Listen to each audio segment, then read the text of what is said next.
I went on a road trip to Virginia Beach, and I ended up going to 5 different comic book shops along the way. Stay tuned, and we'll go over each one and what I picked up there.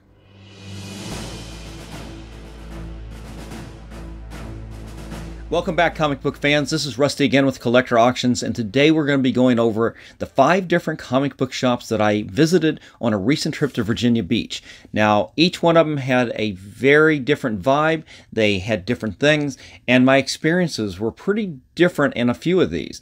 I think you'll find it pretty interesting as we go through these stores. But before we begin, definitely hit the like button, slap the subscribe, and hit the notification bell if you like content like this.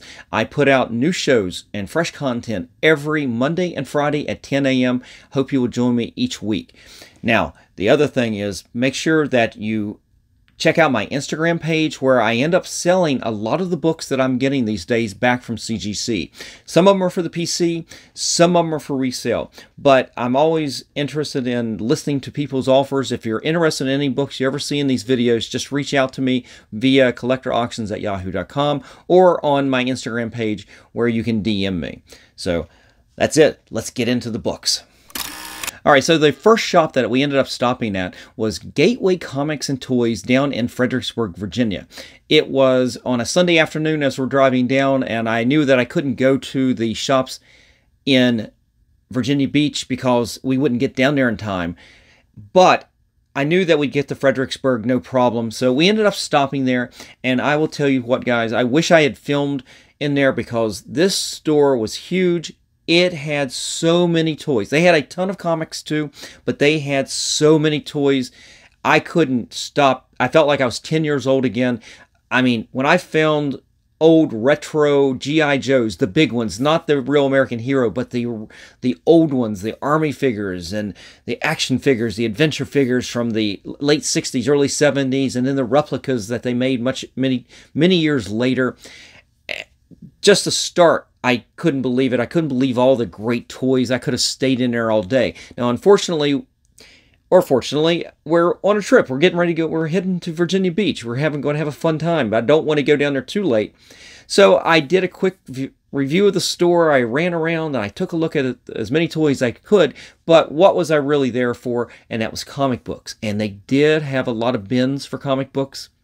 And with the time constraints, I'm not going to be much into diving into bins and looking for things. I'm going to be looking for wall books initially.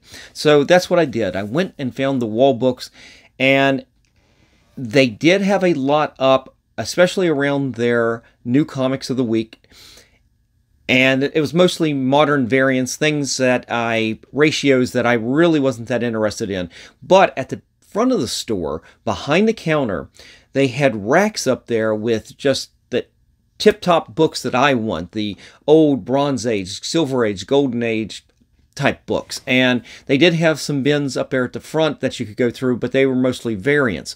But behind the counter, as I said, they had racks up there. And what they did was, it wasn't just one book on a rack, it was a stack of books. So, for example, when I wanted to look at a particular John Byrne X-Men book that I could see, it turns out that that whole stack was X-Men books, for example. So there was definitely a lot more John Byrne books there, but there was also more from the Silver Age and different books. It ranged. But I didn't really like that kind of situation because I literally had to talk with the owner, who was very nice, by the way. I enjoyed talking with him. And I was able to look at a few books. I looked at some Spider-Man books that I'm interested in. I looked at some X-Men books, but the conditions just weren't there. And at a certain point, I don't know, I feel awkward. Keep asking to look at these books and then put them back.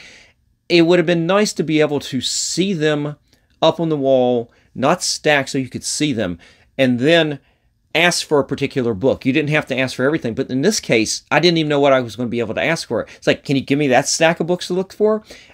I don't know. I felt awkward. I ended up picking up a few books there, but nothing significant, and I'll show you in a second. But my wife was able to find some things for my daughter, so if my daughter watches the show, know that you're going to end up with some pretty cool things, some Harley Quinn type things right there. They did have some things, and Yeah, you'll have to watch the show, Jess, to figure out what you ended up getting.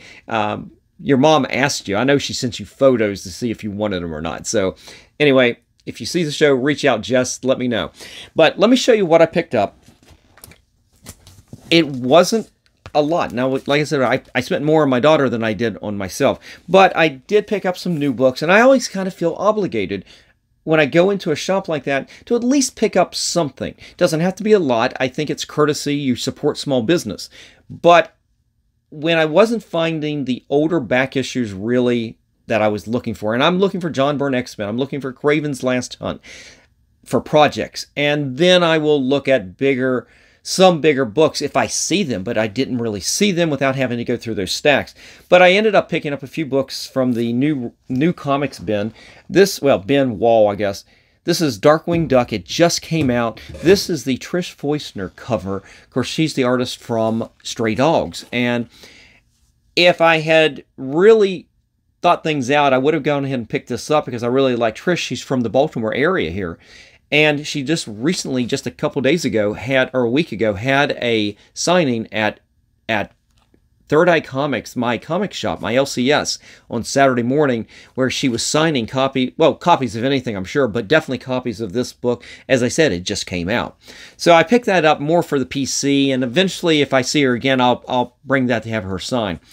I did pick up Timeless #1 that just came out. This is the Miss Minutes cover, and the only reason I picked this up was I had gotten this from my distributor, M&M Comics, and they had a lot of damage in that particular order. They are replacing them, but I saw this and I was trying to pick up a few of the issues that I kind of definitely wanted to get in my PC sooner than later, just in case that they couldn't get me a good copy.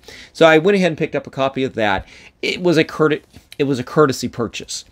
And what little I did go through the bins, I ended up finding, and I keep going back to these Marvel Comics presents the Weapon X story, the Barry Windsor Smith origin of Wolverine, and I got some interesting data on this particular issue right here. This is number 83. This is August 1991, and if you ever watch my videos, you know I talk about these books all the time. Issue number 72 and issue 79 are your more expensive books. Everything else, if you got to get a 9.8 or it just falls off the cliff. But interestingly enough, when I looked up the most recent sales of this book as a 9.8, I couldn't believe it. Someone got a great deal. It literally went on eBay here back at the end of December for $1. Now, shipping was $17, but they won an auction for this as a 9.8 graded universal grade for 9.8 for $1. Now, that same month, another one sold for $76. So this is not a money book, but it was $4, and again, it was a courtesy purchase. So I was a little disappointed, especially after seeing their setups at some of the shows up in Annandale, Virginia. And they bring a lot of great books, and I've bought a lot of stuff from them from the last several shows. And I was surprised when I couldn't, I don't know, when a dealer has things behind the counter like that, that's one thing, but when they're stacked and you have to ask for everything, I don't know what I'm looking for. I may just see something that's like, hey, I want that. I have a huge want list, and without going through every stack there, I probably would have bought a lot more if I could go through them and examine the books myself without having to have the owner stand there the whole time. So anyway, it was a nice shop. I encourage you guys, if you're in Fredericksburg, Virginia, stop by Gateway Comics and Stories and Toys, and you will see, just go there for the toys and come away with a few comics. It's kind of the way I felt about it. I will stop there again if I'm back through that area anytime soon, and maybe next time I will actually look at the toys a little bit longer, and I'll do some footage of the show. But that was it for Gateway Comics and Toys. So after finally making it down to Virginia Beach, on Monday, after visiting the very nice aquarium there in Virginia Beach, I had some time where my wife and my sister-in-law, who was also on the trip, went off and they did some things. And I was able to take the other car, because we had two cars. I was able to go off, and I was figuring, okay, I'm going to visit at least one comic book shop this afternoon. I had plans for Tuesday when we were leaving to stop at another. But at the time, that's fine. Let's go visit a shop. I figured that's the only one I was going to be able to get to see other than the one in Fredericksburg on the way down. So I ended up choosing a store called Comic Kings, and for two reasons. One, my internet search on Google showed a lot of photos of some really great wall books, and a lot of them. And so I was excited about that. When I see wall books, that gets me excited, and I can go in and I can look at the books without having to have the owner pull them down. Well, they can pull them down if they're up high or behind something, obviously, but that I can at least come up to them and I can look at them first to see if it's something I want to look at further. So I was excited about that. So I ended up going to the shop, and they did have a ton of toys, not quite as much as Gateway Comics and Toys, but had a lot of toys. They had a lot of bins, and they definitely had a lot of wall books. But the first thing I noticed on the wall books was a lot of those spots that they had were vacant.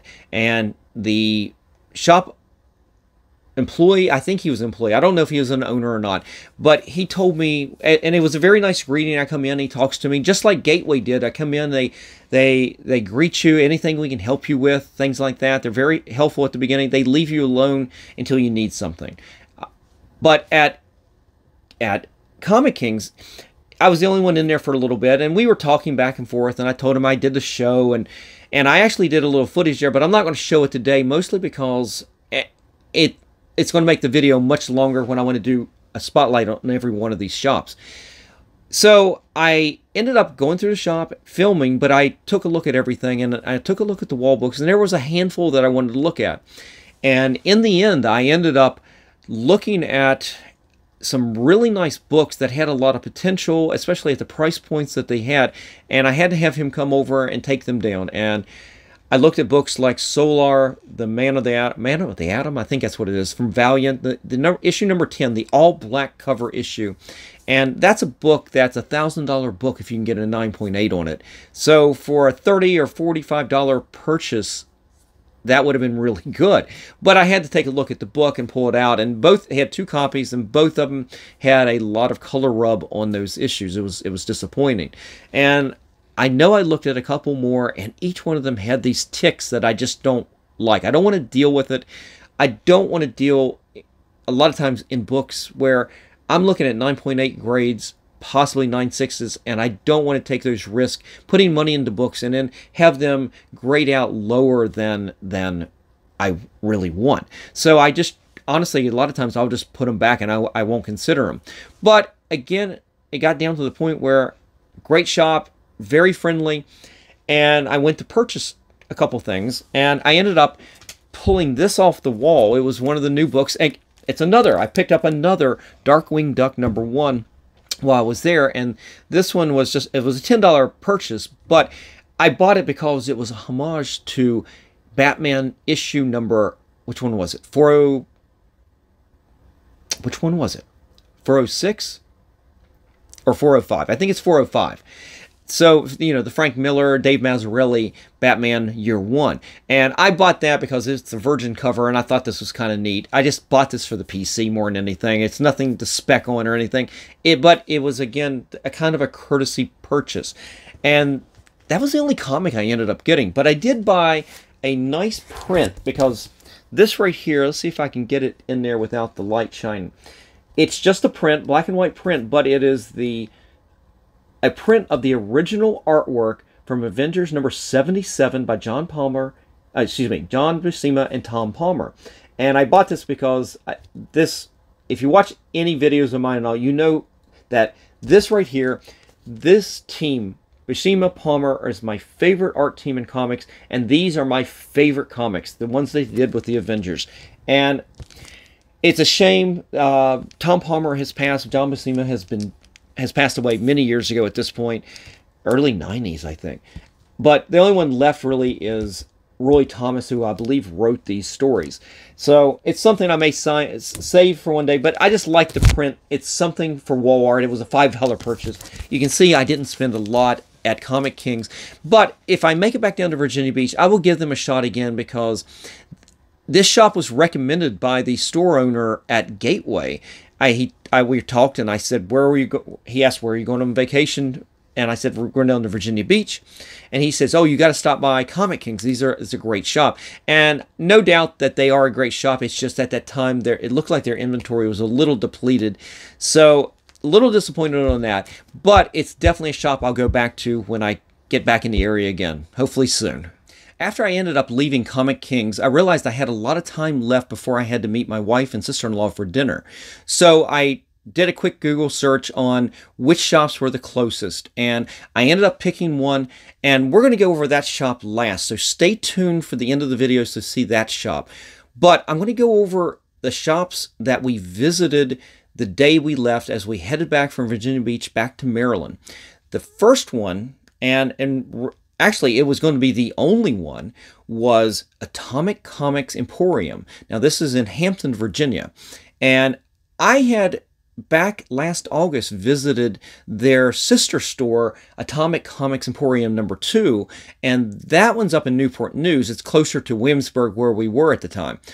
But everybody I've talked to, even the shop manager, I guess, from Atomic Comics Emporium 2, told me, yeah, the best one to go to, really, they have much more stuff, is the first store down in Hampton. And so, okay, I was really looking forward to stopping at this. The photos look good. They look like they have a lot of great books. It looks like a very cool environment. And so we stopped, and our first take on the outside of the store, even though with a lot of graphics up on the, I wouldn't even say windows, but the walls on the outside, it was very comic book inviting, but there was no windows. The doors were completely solid. It struck me like we ended up going to a strip club or something, because everything was blacked out. And you go in, and there's a ton of comics. They have right as you walk in, they had an island with the counters around it, and that's where the register was. It's where I suppose the owner was. He was helping somebody there. There was a few people in the store. And I think I might have gotten a, hey, how you doing? And I don't know if I'm being generous at that point. I don't even know if we were honestly acknowledged. I don't even recall at this point. But it's okay. I don't need to be acknowledged when I come into a store. But it gave us a chance to walk around, and I think they had a lot of Dungeons and Dragons, the little action figures, the Magic the Gathering. They had tables for their tournaments and Magic the Gathering things that they do there. I don't know anything about that. But I've seen the photos, and I can see where the tables are, and I can see the racks of all the new comics lining the wall. But around that center island where I said the register was and where the shop owner was, cleared the display cabinets, and inside the cabinets you had boxes. You had short boxes filled with books, and you could see a few books there, like the top shelf had a few books. And then behind that island, there was a short little aisle, and then across from that they had racks and another counter at the back of that. And again, they had wall books back there. At least I could look at a few more books. They did have a few bins up on top of the counter that you could thumb through. But for the majority, these are the better books. You know that. They were in the glass case. And you can't get to them. And I can't even see them. I just see boxes, short boxes filled with books that you know are going to be good, but I don't even know what's there. You could tell, okay, those are the Spider-Man books, and these are the Iron Man and Hulk and Fantastic Four. You know where to look. But I circled that island probably a half a dozen times like I was scoping out prey out in the prairie, because that's all I could do. All I could do was look. Now, I'd looked at the stuff that was in the boxes on top. There was nothing there that piqued my interest. There was no silver or bronze books already up there. Everything's under the counter. And again, only things that you could see are some of the display books they had in there on the top shelf. And there was a little group of guys, locals, and I don't know if one of them was a shop salesperson or not. I kind of got the impression at first it might have been, but I don't think it really was. So you had some regulars standing back there. And then you had the shop owner, manager, dealing with somebody who was checking out, who was also a local, and it looked to me like they basically made the sale, and then they just started shooting a breeze and just kept talking and talking. Meanwhile, I'm literally circling the back half of this counter on both sides, the two main sides where most of these comics were, and the back counter. And I'm just looking, and, you know, I'm very obvious. I'm looking. I'm very interested in this. After about 20 minutes of this, and then one trip around the rest of the store so I could see some of the new comics and everything, I looked at my wife and I said, okay, I'm good. Let's go. And I walked out right in front of that shop owner who's talking with a regular and never looked back. They never said anything to me. And I'm going, wow, for this day and age, for me to go into a shop and not buy anything was a little disheartening. At the very least, I would have bought something. I would have went over and picked up a new book, but there was no greeting. There was no, except for that maybe initial greeting, there was no acknowledgement, no nothing, no interest in working with anybody new, it looked like. And that's my impression. I may be wrong. You guys may have different impressions of this store, but I can tell you this, I'm not going back. And I end up spending a lot of money on comics, and maybe it won't matter to them, but I definitely will not be going back down there. So I put a big poo-poo on Atomics Comic Emporium for the moment, at least for myself. You guys check them out, though. I'm not going to tell you not to go. Your experience may be completely different. If you've had a different experience with them, let me know. Reach out and tell me what your experience is like. But mine was very negative, and they're not going to get any more business from me at this point.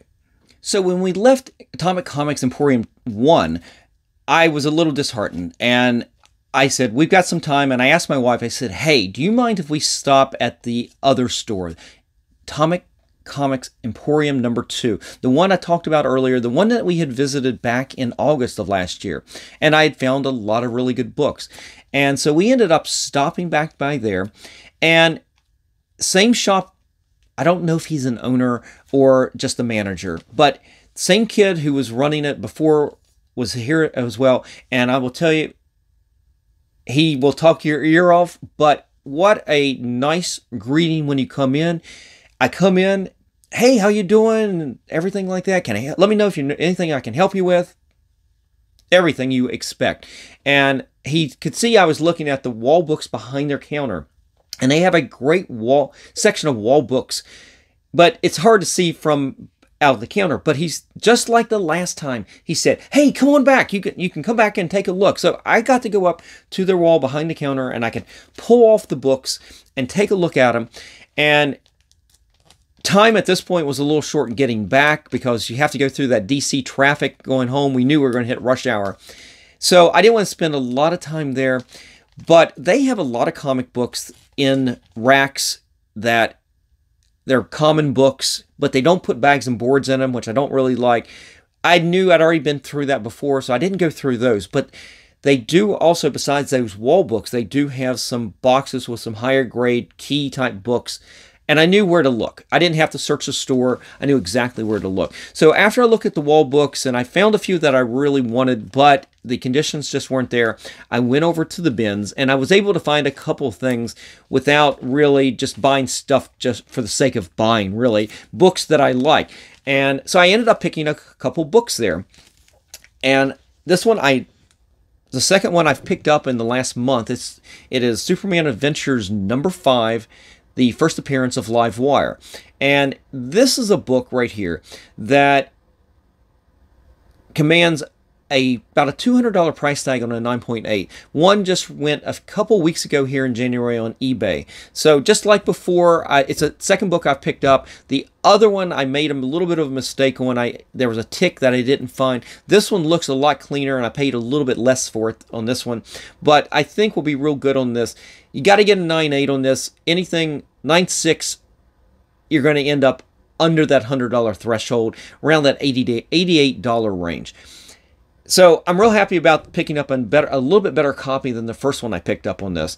But I found one other book, and again, I picked this up before. It is a favorite from college. I remember my wife, when she was just one of my best friends trying to impress me, going off during the summer and finding this for me, but she found this is what she found back from college. But I found another copy of Boris the Bear #1 from Dark Horse Comics. This is from 1986. And this was into the height of all of these parodies that you would find back then in response to Teenage Mutant Ninja Turtles, Usagi Yojimbo, the Black Belt Radioactive Adolescent Hamsters. I think that was it. Nat Rat. I'm trying to think. Fish Police.